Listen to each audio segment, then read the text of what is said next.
Have a nice day, student. Welcome to my YouTube channel PK Maths Point. तो आपको आज हम mensuration की एक्सरसाइज 12.2 पढ़ाएंगे, है ना। बाकी तो 3 क्वेश्चन हो गए थे, 12.1 12.2 इकट्ठा हैं, तो 12.2 के आज पूरे क्वेश्चन होंगे। 4th नंबर है आपके NCERT नोट टेक्स्ट बुक की। क्वेश्चन 4 क्या है? A chord of a circle of radius 10 centimetre subtended a right angle at the centre, find the area of corresponding first minor segment, second major sector. तो आपको segment और sector तो बताए थे कहाँ कैसे होते हैं, और ये फिगर बनाए हैं, इसमें देख लीजिए, कलरिंग किए हुए हैं। इससे आपको पता चलेगा कि कहाँ सेगमेंट है, कहाँ सेक्टर है, और कहाँ ट्राइएंगल है, और कहाँ सर्किल। तो इसमें देखिए जो रेड कलर से दिखाया गया है ना, ये लाइनिंग, तो रेड कलर यहाँ तक गया है, मतलब कि ये पूरे यहाँ से ऐसे गया है, ये पूरा सेक्टर है। सेगमेंट मतलब एक लाइन से 2 पार्ट हो जाए। ये देखिए इस पार्ट को ये कट कर रहा है, ग्रीन कलर में दिखाया गया है, ये सेगमेंट पार्ट कहलाता है। और ट्राइएंगल आपको भी इस पर समझ में आ रहा होगा, ये ट्राइएंगल तो आप जानते हैं AOB है, लेकिन सेक्टर का नाम भी OAB ही है ना। पर सेक्टर ये आर्च को लेके माना जाता है, और ट्राइएंगल तो ये स्ट्रेट लाइन है। तो यहाँ पे एरिया ऑफ सेक्टर का नाम भी OAB है, और ट्राइएंगल का नाम भी OAB है। पर अंतर कहाँ आता है? सेक्टर पूरे ये सरकमफेरेंस इंक्लूड हो जाता है, तो सरकमफेरेंस इंक्लूड कितना होगा जहां से लाइन कट हो जाती है, माने A और B पॉइंट के अंदर।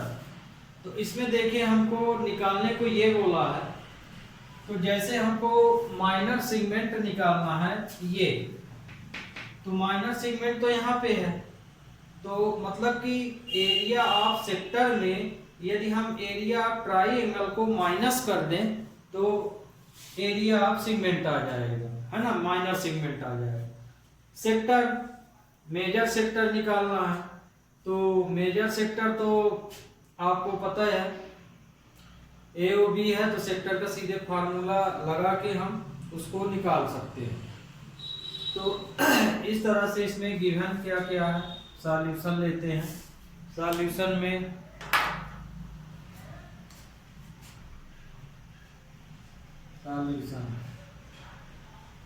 given that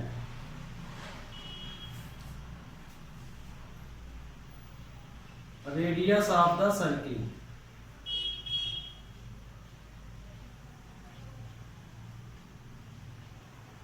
r equal to 10 centimetre, ये दिया गया है। पाई की वैल्यू भी दी गई है इसमें कि 3.14 आपको यूज करना है। तो इसमें अब पहले क्वेश्चन पे आते हैं। पहला क्वेश्चन इसमें दिया है माइनर सेगमेंट। तो माइनर सेगमेंट का स्ट्रक्चर हम अभी आपको बताएं। माइनर सेगमेंट कैसे निकालेंगे? एरिया ऑफ सेक्टर में एरिया ऑफ ट्राइएंगल को माइनस कर देंगे तो एरिया माइनर सेगमेंट आ जाएगा। तो इसकी कंडीशन ये बनेगी, minor segment equal to area of sector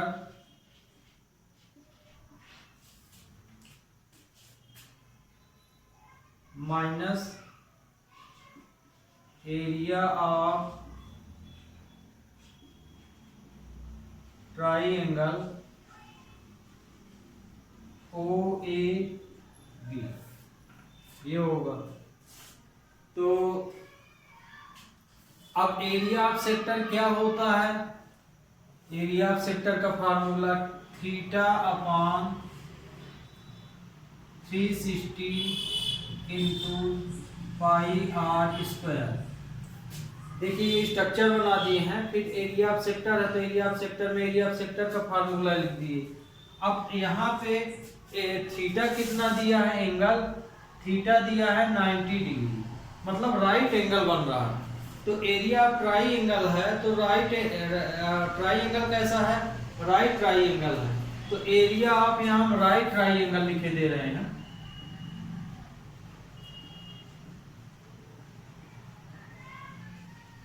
triangle AOB, क्योंकि 90 का एंगल बन रहा तो राइट ट्राइंगल बनेगा।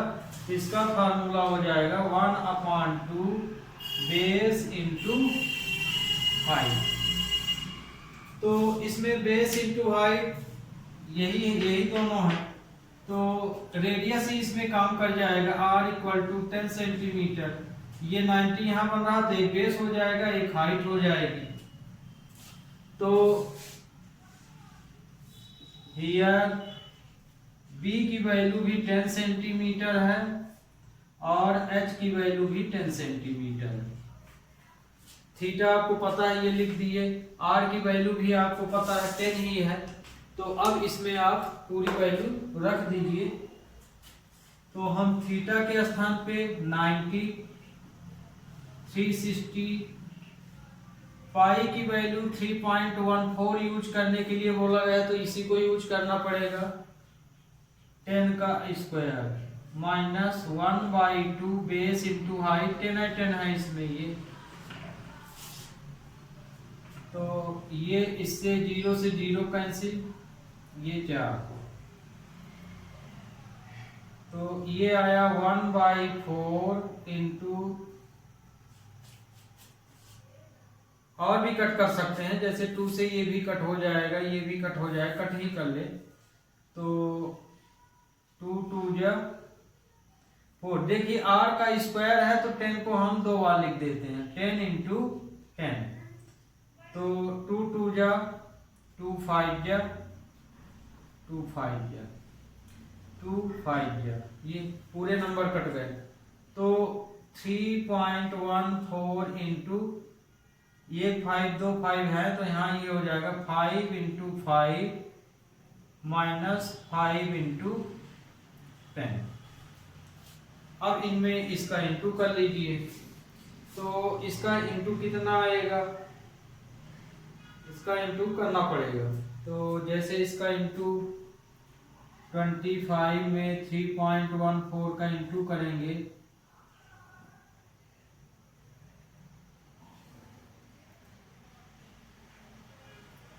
8 2 6 0 5 7 8 और 7, तो 78.5 आएगा, है ना इसका मल्टीप्लाई। तो 78.5 माइनस 50, इसमें से इसको माइनस कर दीजिए 50 को, तो 0.582, तो आया 28.5। यूनिट क्या लिखेंगे, सेंटीमीटर में है, तो आंसर आएगा सेंटीमीटर स्क्वायर। जो सेक्टर होता है, सॉरी, जो सेक्टर होता है उसकी यूनिट जो हम होती है वो क्या होती है, स्क्वायर में होती है। और अब यहाँ हम लोग सेगमेंट निकाले हैं, तो सेगमेंट में जो यूनिट लिखेंगे तो उसमें भी तो वास्तव में हम लोग एरिया ही निकाल रहे हैं, तो ये भी स्क्वायर में होगा। तो ये आपका पहला पार्ट हुआ। इसके बाद सेकंड पार्ट,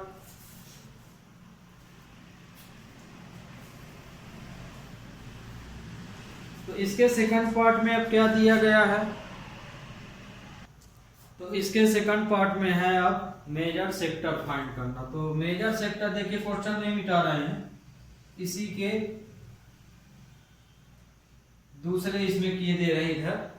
तो इधर पे मेजर सेक्टर, ये आपकी पहली कंडीशन थी 1, दूसरा है इसमें 2 मेजर सेक्टर।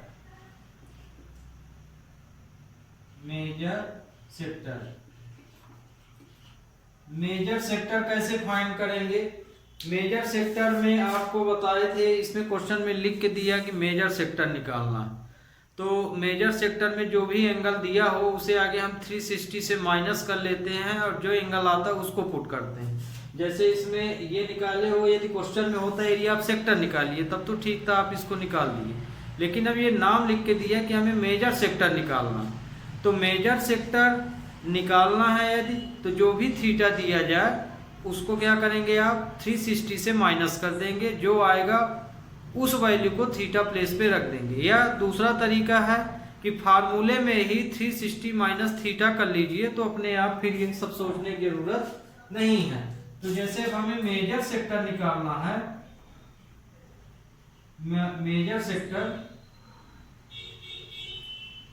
तो हम इसको जैसे ये फार्मूला बताएं, लेकिन यदि मेजर बोल रहा है तो 360 माइनस थीटा कर सकते हैं आप upon 360 into pi r square, ऐसा भी कर सकते हैं।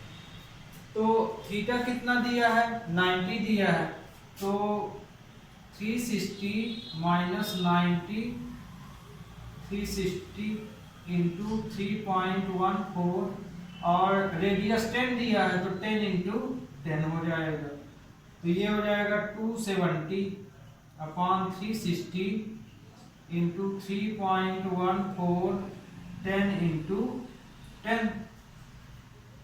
इसको इससे माइनस करेंगे तो अब जो नंबर कटे काट लो इसमें, तो ये इससे कट गया, 9 3 जा 9 4 जा, तो ये आया। अब नंबर इसमें 2 2 जा 4 2 5 जा, जो नंबर बच गया उसका मल्टीप्लाई कर लीजिए, तो ये भी कट रहा है 5 जा, तो 3 इंटू 3.14 इंटू 25, 5 में हम इंटू कर दिए। अब 75 में 3.14 का मल्टीप्लाई कर लीजिए, 75 का इसमें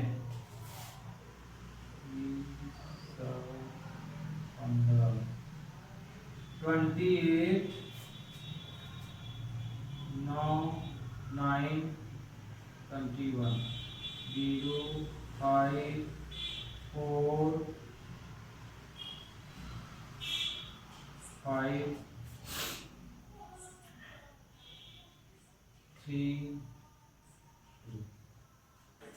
तो इसका हम मल्टीप्लाई किए तो ये आया, तो मतलब कि 2 पॉइंट में डेसिमल लगाएंगे तो इसका आंसर आया 235.5 सेंटीमीटर स्क्वायर।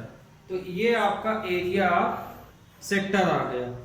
तो इस तरह से हम क्वेश्चन को फाइंड कर लेते हैं। तो ये क्वेश्चन स्टूडेंट अब आपको अच्छे से समझ में आ गया होगा।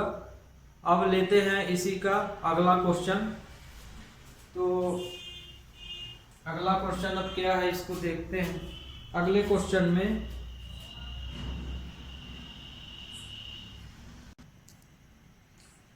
Fifth question, in a circle of radius 21 centimetre and arc subtended and angle 60 at centre, find length of arc, area of sector formed by arc, area of segment formed by card.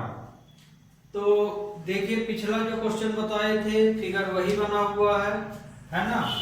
Sector भी आपको बता दिए, इसमें green colour से जो भाग दिख रहा है वो पूरा सेक्टर है, मतलब ओ ए बी, ये पूरा भाग सेक्टर है। रेड कलर से जो दिखाया गया वो सेगमेंट है, और ट्राइएंगल आपको स्पष्ट दिख रहा ओ ए बी। तो यदि सेगमेंट निकालने के लिए बोला है ये, तो मतलब कि एरिया ऑफ सेक्टर में एरिया ऑफ ट्राइएंगल को माइनस कर देंगे तो सेगमेंट निकलेगा। सेक्टर भर बोला है इस बार, तो डायरेक्ट मेजर का जिक्र नहीं है, मतलब कि सेक्टर निकालना।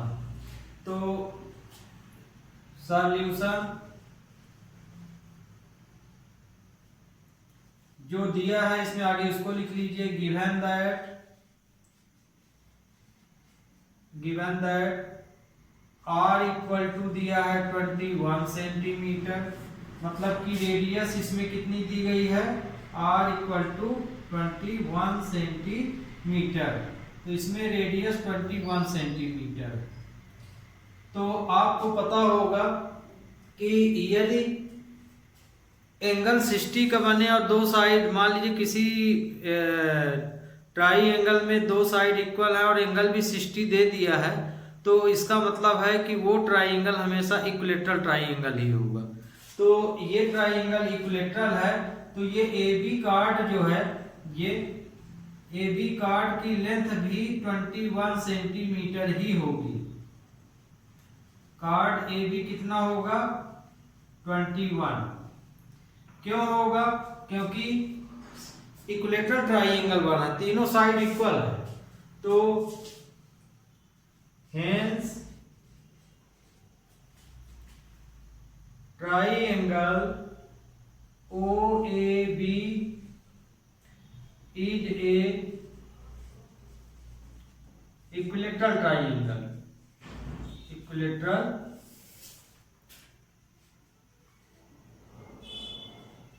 Triangle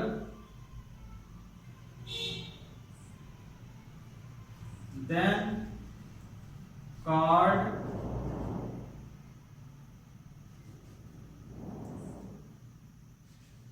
AB equal to 21 centimetre, इसलिए कार्ड भी 21 होगा।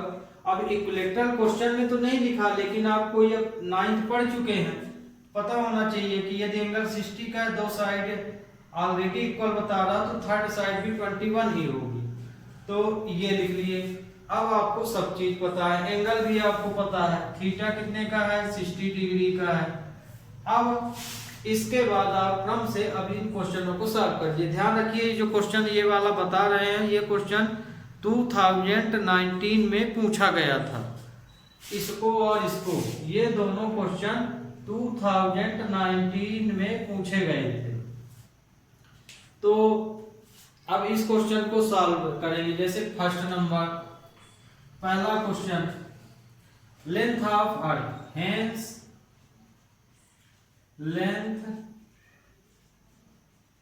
Of arc, formula theta upon 360 into 2 pi r होता है। लेंथ ऑफ अर्थ का ये फार्मूला होता है। इसमें आप जो वैल्यू यहाँ लिखे उसको रख दीजिए। तो लेंथ ऑफ आर्क कितना निकलेगा? थीटा के स्थान पे 60, 360 इंटू 2, पाई की वैल्यू इसमें 22/7, कुछ नहीं लिखा है तो आप चाहे 22/7 लीजिए या 3.14 लीजिए, आपके ऊपर। रेडियस 21 दिया गया है, तो थीटा के स्थान में थीटा की वैल्यू, आर के स्थान में आर की वैल्यू। बस इस फार्मूले में पूरी वैल्यू ये जो यहाँ लिखी हुई इसमें भर देना या फिल कर देना। अब इन नंबरों को काट पीट लो। 6, बाकी ये इससे कट गया। 3 2 जा हो गया, 2 से 2 कट गया, तो आंसर कितना आया? 22 सेंटीमीटर। तो इसका आंसर आया 22 सेंटीमीटर। तो ये आपका पहला क्वेश्चन हुआ। लेंथ ऑफ आर्क कितना आ गया?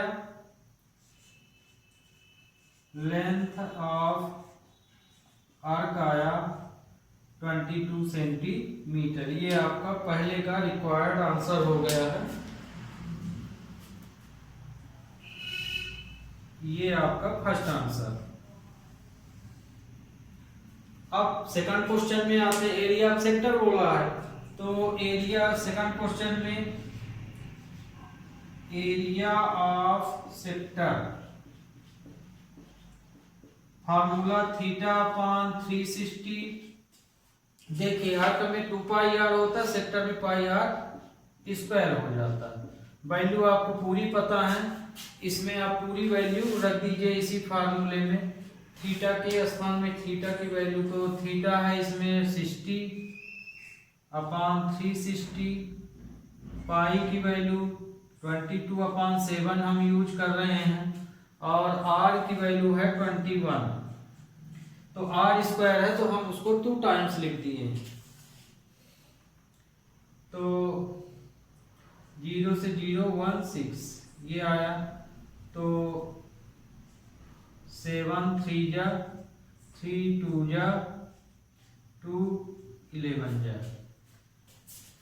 तो इसमें 11 मल्टीप्लाई 21, तो एरिया ऑफ सेक्टर कितना निकला? एरिया ऑफ सेक्टर 21 में 11 का मल्टीप्लाई करेंगे आप तो 231 आएगा। 231 एरिया ऑफ सेक्टर निकाल रहे हैं तो यूनिट सेंटीमीटर स्क्वायर लिखेंगे। लेंथ ऑफ आर्क निकाल रहे हैं तो सिर्फ यूनिट सेंटीमीटर होगी। तो ये आपका सेकंड भी यूज हो गया। अब थर्ड निकालना है, area of segment formed by the card. तो एरिया ऑफ सेगमेंट निकालना है, तो सेगमेंट इसमें कहाँ बना? ये रेड कलर से जो दिखाया गया ये सेगमेंट, तो पिछले भी क्वेश्चन में निकाले थे। तो एरिया ऑफ सेक्टर में मतलब ये पूरे सेक्टर में area of triangle OAB minus कर दीजिए, जो आएगा वो एरिया ऑफ सेक्टर आएगा। तो स्टूडेंट पहला नंबर हम यहाँ हटाए दे रहे हैं क्योंकि बोर्ड में पूछेगा नहीं। तो पहले नंबर में आप देख लीजिए, पहला नंबर आप देख चुके होंगे अब, तो ये पहला नंबर इसका हटा रहे हैं। क्यों? क्योंकि अब बोर्ड में पूछेगा नहीं।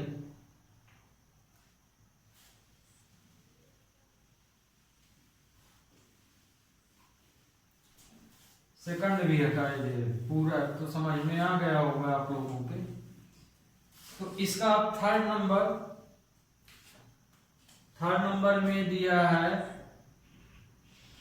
एरिया ऑफ सेगमेंट निकालना है। तो एरिया ऑफ सेगमेंट का formula, area of segment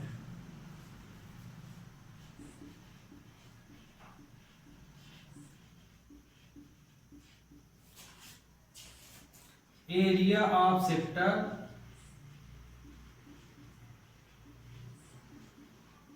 sector का नाम भी लिख सकते हैं OAB, नहीं तो फिगर तो बना ही है, आप समझ जाएंगे। लेकिन इस बार चलिए लिखे दे रहे हैं minus area of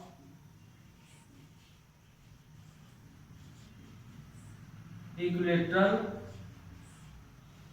triangle, area of equilateral triangle, क्योंकि हमारा जो ट्राइंगल है वो इक्विलेटरल। तो यहाँ पे इक्विलेटरल नहीं पूछ रहा, हम नीचे लिखे दे रहे हैं area of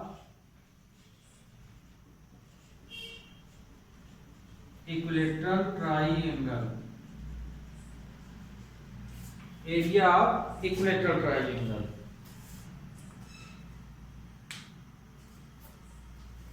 area of sector का फार्मूला, अब इसमें एरिया ऑफ सेक्टर का फार्मूला रख दीजिए, इसमें एरिया ऑफ ट्राइंगल का फार्मूला रख दीजिए। तो area of sector theta upon 360 pi r square minus equilateral triangle का एरिया का फार्मूला क्या होता है? √3/4 साइड का स्क्वायर। यदि ट्राइंगल इक्विलेटरल ट्राइंगल है तो इक्विलेटरल ट्राइंगल का एरिया हम इस फार्मूले से निकाल लेते हैं। तो अब इसमें वैल्यू रख दीजिए, थीटा की वैल्यू 60/360 22/7, r की वैल्यू 21, तो हम 2 टाइम्स लिखे दे रहे हैं, r स्क्वायर है, फिर माइनस √3/4 साइड ट्राइंगल की वो भी 21 है, तो ये 21 × 21, क्योंकि रेडियस और यहाँ साइड दोनों ही एक ही हैं 21। अब इन नंबरों को सॉल्व कर लीजिए, काट पीट दीजिए, जो भी जैसा मन हो।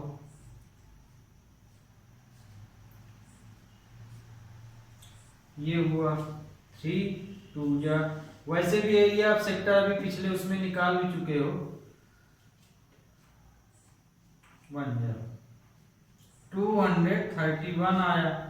इसका 11 × 21 माइनस ये भी, ये तो कटेगा ही नहीं, तो 441√3/4 आएगा। ये इनका मल्टीप्लाई करेंगे तो ये आया 231 माइनस 441/√3/4 सेंटीमीटर स्क्वायर। आगे भी यदि आपको सॉल्व करना है तो कर सकते हैं, नहीं तो आपका ये फाइनल आंसर। तो इस तरह से क्वेश्चन फिर तो हुआ आपका स्टूडेंट पूरा। इसमें आपको अब अच्छी तरह से ये समझ में आ गया होगा, क्योंकि पूरा स्ट्रक्चरल बता रहे हैं। स्ट्रक्चर बनाना सीखिए आप। बहुत स्टूडेंट क्या है कि ये अपने आप इन क्वेश्चनों को कठिन बना लेते हैं। ये जितने भी क्वेश्चन हैं, जितने भी स्ट्रक्चर बना सकते हैं, यदि आप स्ट्रक्चर बनाने का मतलब ये कि जो क्वेश्चन बोला है उसके अकॉर्डिंग ये स्ट्रक्चर कहलाता है। तो इसमें फार्मूला रख के सीधे इनको हम सॉल्व कर सकते हैं, और इस तरह के सॉल्यूशन में नंबर भी आपके नहीं कटते हैं। फिगर नीट एंड क्लीन होना चाहिए। फिर यदि आप मेंसुरेशन पढ़ रहे हैं तो फिगर बनाने का भी आपका अभ्यास अच्छा होना चाहिए। इसमें उसमें नहीं लेना चाहिए कि भाई नहीं बनाएंगे तो नंबर तो कटेगा नहीं, बनाऊं चाहे ना बनाऊं। पर चूंकि आप लोग मैथ पढ़ रहे हैं और 10th क्लास बड़ी क्लास मानी जाती है, तो इतना सिंसियर स्टूडेंट को अवश्य होना चाहिए कि यदि जो क्वेश्चन सॉल्व कर रहा है, यदि उसमें फिगर बनाना संभव है तो उसे बना देना चाहिए। Okay, we take next question.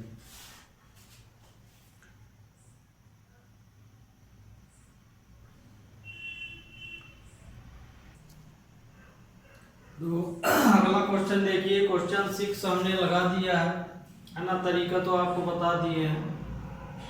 इसमें सेगमेंट और ये समझाना था, इसलिए क्वेश्चन को भी हमने यहाँ सॉल्व कर दिया। तो सॉल्व कैसे किए हैं ये आप समझ लीजिए।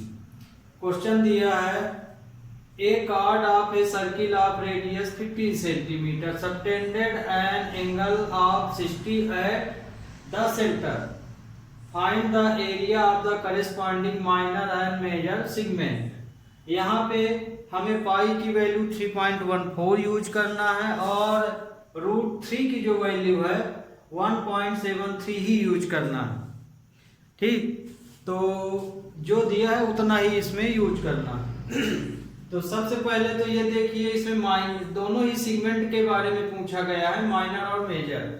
तो इसमें रेड कलर से जो दिखाए हैं तो स्पष्ट आपको दिख रहा है कि रेड कलर का पार्ट बड़ा है, इसलिए मेजर सेगमेंट होगा। सेगमेंट मतलब एक लाइन से कार्ड AB से दोनों भाग अलग अलग हो रहे हैं। तो रेड कलर और ग्रीन कलर में कौन सा भाग अलग हो रहा है कार्ड से? कार्ड AB है। AB पार्ट जो है इस सर्किल को दो टुकड़े कर रहा है ना, दो भाग में बांट रहा है। तो जो रेड कलर से हमने दिखाया है वो मेजर है, दिख भी रहा बड़ा, और जो ग्रीन कलर से हमने बताया है वो माइनर है। और क्योंकि रेडियस इसकी 15 सेंटीमीटर है, एंगल 60 का है, तो निश्चित है कि ये इक्विलेटरल ट्राइंगल बनेगा, है ना। पिछले उसमें भी बताए हैं कि एंगल यदि 60 है और दो साइड को इक्वल हो जाए तो हमेशा ट्राइंगल इक्विलेटरल होता है। तो इसका मतलब ये कि कार्ड AB की लेंथ भी 15 ही होगी। तो इसमें जैसे अब हमें ये माइनर है, ये मेजर है, तो मेजर सेगमेंट को हम किस तरह से निकाल सकते हैं या माइनर को? तो जैसे माइनर तो अभी हम लोग पिछले क्वेश्चन में भी निकाले थे। तो एरिया ऑफ सेक्टर में एरिया ऑफ ट्राइंगल हमने माइनस कर दिया। एरिया ऑफ सेक्टर क्या है? OAB, मतलब कि ये पूरा यहाँ से यहाँ तक, और एरिया ऑफ ट्राइंगल OAB ये बना हुआ है। तो इसमें जो स्ट्रक्चर बना माइनर सेगमेंट के लिए, area of sector minus area of triangle. तो एरिया ऑफ सेक्टर का फार्मूला तो आपको पता है, ये एरिया ऑफ सेक्टर है तो ये फार्मूला लग गया है। और एरिया ऑफ इक्विलेटरल ट्राइंगल है, क्योंकि ट्राइंगल इक्विलेटरल है तो फार्मूला ट्राइंगल का हमने ये लिया है √3/4 साइड का स्क्वायर। तो अब इसी स्ट्रक्चर में पूरी जो वैल्यू यहाँ लिखे हुए हैं उसको रख देना है। थीटा के स्थान में 60, पाई के स्थान में 3.14 और r की वैल्यू 15 का square.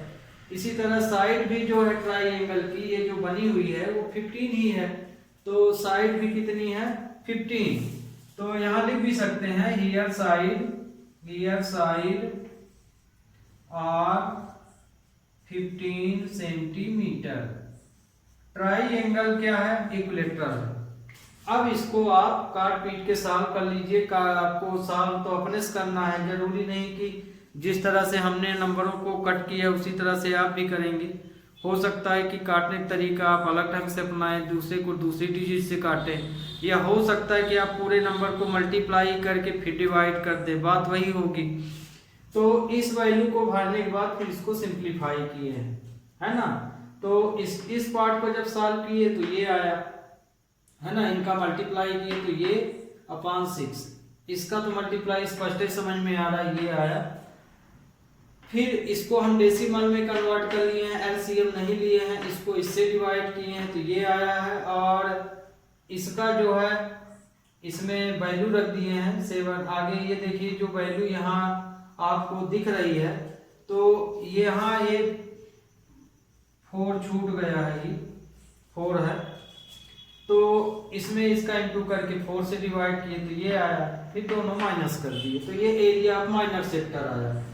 Major sector red colour, तो ये जो एरिया निकाली ये ग्रीन कलर का है पूरा, है ना, 20.44 सेंटीमीटर स्क्वायर।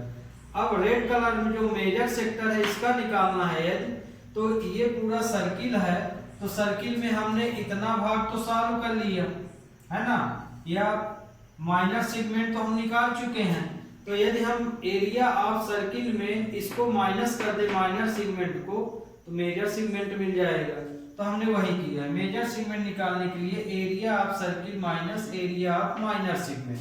तो माइनर सेगमेंट हमने ये फाइंड कर लिया है, तो यहाँ पे हम इसकी वैल्यू रख दिए 20.44 और एरिया ऑफ सर्किल यहाँ निकाल रहे हैं, ये आर की वैल्यू रख दिए। और तो ये 706.5 को 20.44 से माइनस किए तो ये आया।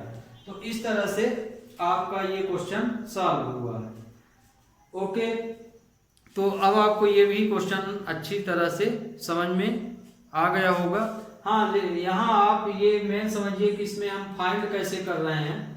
फिर जब आपसे ये बनने लगता है तो आप खुद ही उसको कई प्रकार से सॉल्व कर सकते हैं। बहुत बच्चे क्या करते हैं कि एरिया ऑफ सेक्टर अलग से फाइंड कर लेते हैं, एरिया ऑफ ट्राइएंगल अलग से, फिर दोनों को माइनस कर देते हैं। बात वही है, चाहे स्ट्रक्चर बनाइए या अलग अलग फाइंड कीजिए, आंसर वही आना है। इसीलिए बोलता हूँ स्ट्रक्चर यदि आप बना लीजिए तो बहुत सारी चीजें एक ही लाइन में सॉल्व होने लगती। Okay, we take next question.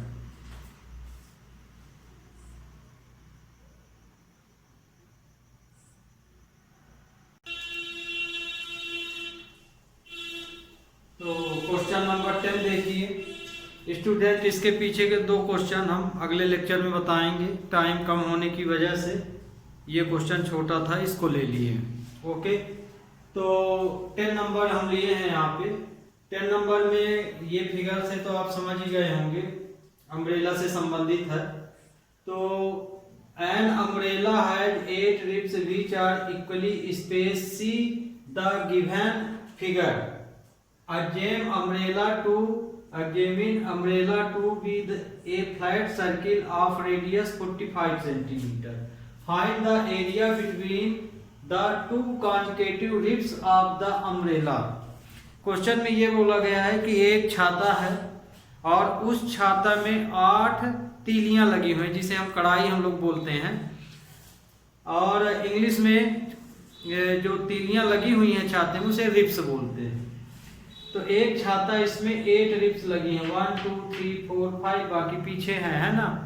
तो यदि इस छाता को यदि हम फ्लैट कर दें, माने खोल दें, ये सब हटा दें, तो ये जो इसमें कपड़ा लगा रहता है रिब्स के साथ वो इस तरह से दिखेगा, है ना।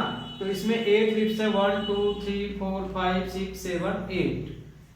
हर एक रिब्स 45 सेंटीमीटर की है। तो देखिए रिब्स कहाँ लगेगी, यहाँ लगी रहती है। यदि खोलेंगे तो ये सेंटर का काम करेगा, तो मतलब कि R की वैल्यू यहाँ 45 सेंटीमीटर दे रहा। और ये छाता तो देखे ना, उसमें जो कढ़ाई लगी रहती है, रिब्स लगी रहती है, वो बराबर दूरी पे लगी रहती है ना। जब खोलते हैं तो ये स्पेस बराबर हो जाता है। तो यदि इनका स्पेस इक्वल है तो सबका एरिया भी इक्वल होगा, माने हर एक पार्ट का, जैसे इस पार्ट का, ये सब इक्वल पार्ट है।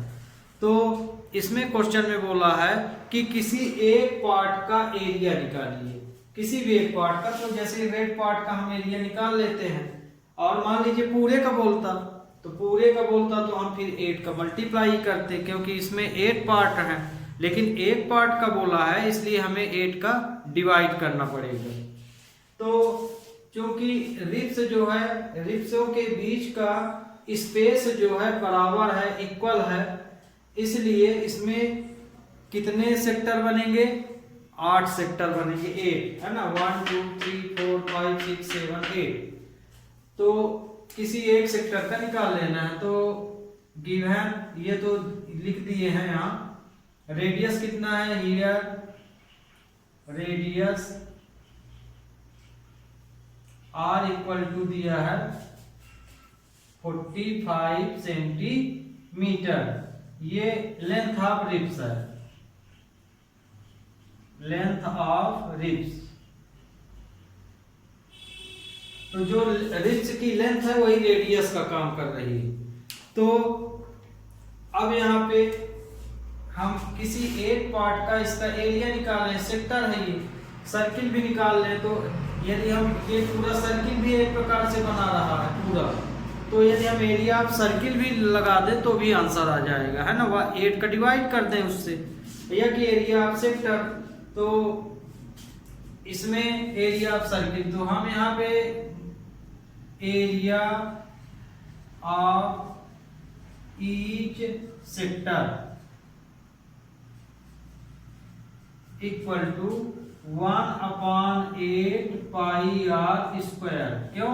क्योंकि 8 भाग हैं, बराबर भाग हैं, तो एरिया ऑफ सेक्टर मतलब कि सर्किल में हम 8 का डिवाइड कर दें तो यहाँ हमें क्या मिलेगा? आंसर मिल जाएगा।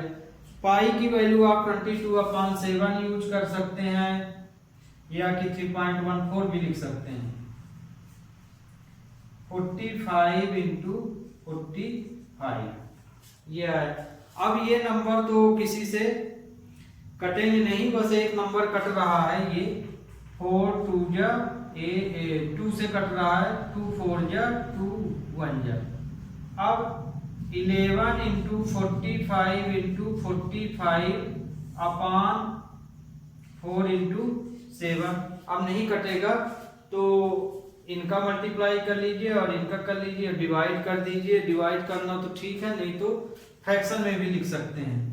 तो इनका हम जब मल्टीप्लाई करेंगे तो 5 5 जा 25 4 5 4 जा, तो इसका आंसर जो है 2275 अपान 28 सेंटीमीटर स्क्वायर आएगा। तो ये आपका आंसर हो गया स्टूडेंट। तो एरिया ऑफ ईच सेक्टर का है। तो इस तरह से स्टूडेंट बस आज के लिए इतना ही। अगले चैप्टर में अगले लेक्चर में जो 10 नंबर हम बताए हैं, इसके पहले 9 और 8 छूटे हैं। तो 8 तो छूटेगा ही, क्योंकि आपका सिलेबस से रिड्यूस हो गया है। 120 के एंगल यदि प्रेजेंट है उसमें, है ना, तो वो आपका सिलेबस से बाहर है, मतलब वो परीक्षा में नहीं आएगा। मतलब 9 नंबर क्वेश्चन हम कल बताएंगे। और यदि आपको समझ में आ रहा है मेरा पढ़ाना, तो हम भी चाहेंगे कि आप चैनल को सब्सक्राइब कर लें। Okay, have a nice day.